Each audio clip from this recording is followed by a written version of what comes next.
마지막으로 이제 제가 5대 현안 중에라고 생각하는 부분은 네고랜드 문제입니다. 네고랜드는 사실 지금까지 3번의 착공시효가 있습니다. 본의 아니게 아마 최문순 지사는 양측이 손이 됐어요. 뭐 어떤 거 3번을 착공을 했지만 그 결과는 다 실패로 끝났으니까요. 근데 이번에 이제 영국 멀린사가 직접 개발한다고 공식 발표를 했습니다. 전체 이제 이 네고랜드 개발 자금은 한 2,900억이 되는데 멀린사가 이제 2,100억을 대고 특수목적법인인 LL 개발이 800억을 대서 이제 추진을 하겠다는 거예요. 모르겠습니다. 저는 이것도 뭐 좀 지켜봐야겠죠. 3월 착공이라는데요. 뭐 착공식까지는 될 겁니다. 그동안 계속 착공식은 진행돼 왔었으니까요. 그래서 뭐 일단 멀린사가 직접 방문도 했었고 그래서 뭐 진행은 될 거라고 봅니다만 사실 이 네고랜드 부분은 여러 가지 좀 문제가 있죠. 특히 그 고인돌 유적지 부분에 대해서는 지금 문화재 쪽에 관련된 분들이나 이런 분들이 아주 불만이 뭐 가득합니다. 사실 영국에 스톤헨지가 있는데 그 스톤헨지보다 더 값어치가 있을 수 있다는 게 이분들의 주장이에요. 그 사실 스톤헨지는 뭐 가보신 분들이 있을지는 모르겠지만 주변이 아주 허허벌판입니다. 지들 일부러 개발을 안 했어요. 그 스톤헨지 몇 개 이제 돌 기둥이 서 있는데 그걸 그대로 그냥 보존하고 있죠. 그래도 뭐 연간 수십만 명의 관광객들이 몰려듭니다. 그만큼 그 관광 그 유물에 대한 홍보도 잘했고 아마 그 또 뭐 이 구색도 잘 갖춰놨죠. 그래서 그분들은 아마 그런 걸 염두에 둔 것 같아요. 저도 그분은 참 의미가 있다고 생각합니다. 만약에 거기도 영국이에요. 영국 멀린사가 영국에 그런 이런 고인돌 유적지가 나왔다. 이런 과연 개발을 했을까? 뭐 100% 개발 안 했겠죠. 개발할 수가 없었을 겁니다 아마. 근데 이제 그만큼 이제 강원도가 절박하다는 얘기인데요. 뭐라도 좀 하나 만들어야겠단 말이죠. 그리고 이 네고랜드는 이제 만약에 이쪽에 설립이 되면 강원도에 설립이 되면 이게 아마 우리나라 최초로 글로벌 테마파크가 될 겁니다. 그러다 보니 강원도에서는 여러 가지로 상징하는 바가 컸지요. 커서 아마 적극적으로 이제 유치에 나섰는데 가장 미스터리한 부분은 사실 정확한 계약 내용이 지금 아무도 공개된 게 없습니다. 그동안 과정도 그랬어요. 그래서 뭐 일부 저 단체에서는 뭐 너무 어마어마한 특혜다. 근데 제가 지금까지 파악한 바로는 네고랜드에 그동안 뭐 LL 개발을 통해서 네고랜드에 보장한 뭐 50년 뭐 무상 사용에 뭐 50년 연장 계약에 뭐 도로 만들어주고 뭐 다리 놔주고 뭐 이런 것들은 사실 글로벌적인 기준으로 보면 사실 큰 게 아닙니다. 말레이시아 조마루나 뭐 이런 부분들은 우리보다 훨씬 더 많이 고속도로까지 나왔어요. 아주 그냥. 그러니까 그런 글로벌 테마파크를 갖고도 유치하기 위해서 지자체라든가 정부에서 중앙정부에서 지원하는 규모를 네고랜드하고 비교하면 저는 그렇게 뭐 어마어마한 특혜라고 생각하지는 않습니다. 그게 진짜 특혜였고 뭐 진짜 좋은 거였다면 벌써 개발을 했겠죠.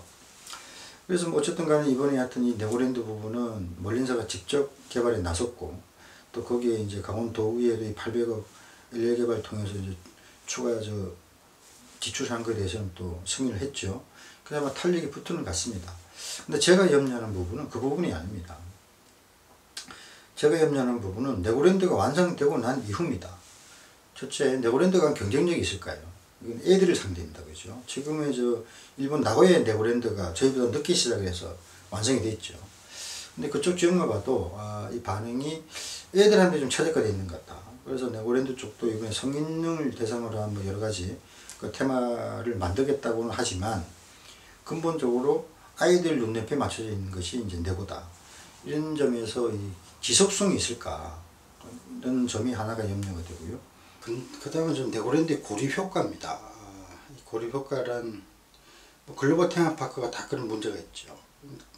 그러니까 네고랜드에 들어가고 나면 나오지 않는다는 거죠.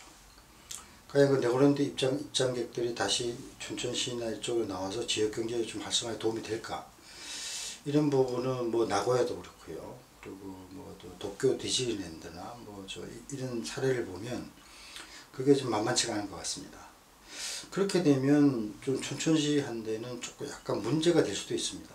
사실 춘천시 인구가 지금 28만인데요. 이 28만 인구가 사실 아파트 뭐 한 7, 800세대 그 정도 되는 단지가 하나 생겨도 상권이 좀 뭐 이동하는 그런 그만큼 상권이 취약합니다. 여기 뭐 기업들이 많은 것도 아니고 말이죠. 주로 이제 공무원들에다가 학생들, 뭐 자영업자가 이렇게 주축이 된 춘천 경제다 보니까 그 정도 어떤 상권이 생겨도 이렇게 상권이 이동하는 풍선 효과 같은 게 발생을 하는데요. 그러니까 네고랜드 안에 그 뭐 각종 그 스파 시설, 호텔, 그리고 각종 식당가들, 특히 그 아울렛, 명품 아울렛 같은 것들이 막 들어온다 그러면 춘천 경제 중심축이 그걸로 이동되는 건 아닐까. 그래서 아마 명동에 있는 그 춘천 명동에 있는 상인들 분들도 아마 네고랜드를 반대하고 나선 것 같습니다. 그 점은 상당히 우려되는 점이에요. 그 점은 강원도뿐만 아니고 춘천시도 그런 네고랜드가 갖고 올 고립 효과에 대해서는 한번 면밀하게 검토를 해봐야 됩니다. 이 개인적으로 이 네고랜드가 이 춘천시에 건립이 되면 이런 소망이 있습니다. 뭐 앞부분에 그런 좀 부정적인 전망도 했지만은 사실 테마파크가 뭐 어떠한 지역사회에 미치는 영향은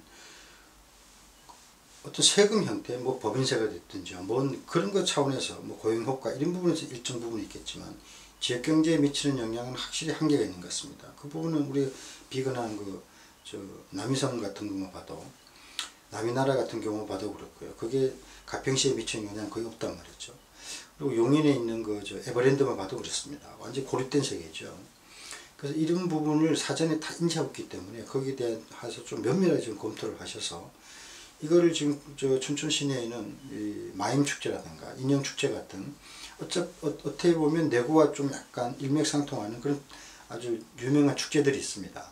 그런 거 갖고 연계시키는 방법은 없을지 좀 더 한 발 더 나가서 내고가 갖고 있는 어떤 산업성을 좀 춘천 경제에 좀 접목시키는 방법이 없는지 그런 부분은 아마 멀린 쪽이나 멀린사나 안 그러면 네고랜드 본사의 어떤 동의나 전폭적인 협력이 있어야 가능할 건데 그런 부분들을 좀 춘천시나 강원도가 좀 나서서 좀 많이 좀 검토를 해서 이 네고랜드가 지역사회에 진짜 아주 훌륭한 보탬이 되는 그런 글로벌 테마파크가 되기를 바랍니다. 예, 앞으로 또 이 강원도정에 관련된 부분은 일주일에 한 번이라든지 뭐 한 달에 또 서너 번씩은 반드시 좀 이런 시간을 갖도록 하겠습니다. 그래서 조금 이 강원도가 지금보다는 훨씬 더 좀 발전한 모습을 보고 싶은 게 제 소망이기 때문에 여러분한테 강원도정이 앞으로 어떻게 진행이 되고 또 아주 중요한 부분이나 중요한 문제가 생기면 거기에 대한 제 소견을 좀 소상히 담아서 이런 자리를 갖도록 하겠습니다.